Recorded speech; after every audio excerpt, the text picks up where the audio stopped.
आज हम बात करेंगे वर्ल्ड के रिटिन कॉन्स्टिट्यूशन और अनरिटिन कॉन्स्टिट्यूशन के बारे में।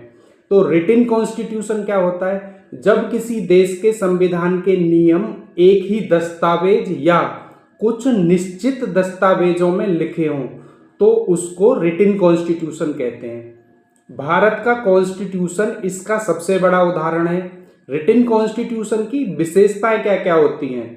नियम स्पष्ट रूप से लिखे रहते हैं, नागरिकों के आधार तय होते हैं, सरकार की सीमाएं साफ लिखी रहती हैं, कोर्ट आसानी से इन पर व्याख्या कर सकता है।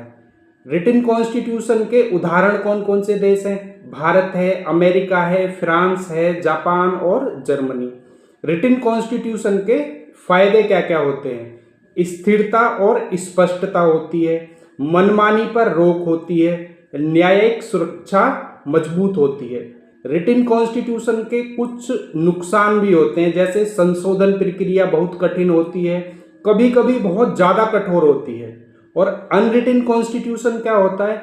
जब संविधान किसी एक लिखित दस्तावेज में नहीं होता बल्कि परंपराओं, न्यायिक निर्णयों, रीति रिवाजों और संसदीय परंपराओं से चलता हो तो उसको अनरिटिन यानी कि अलिखित संविधान कहते हैं।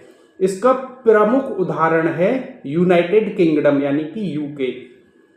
अनरिटिन कॉन्स्टिट्यूशन की कुछ विशेषताएं भी होती हैं।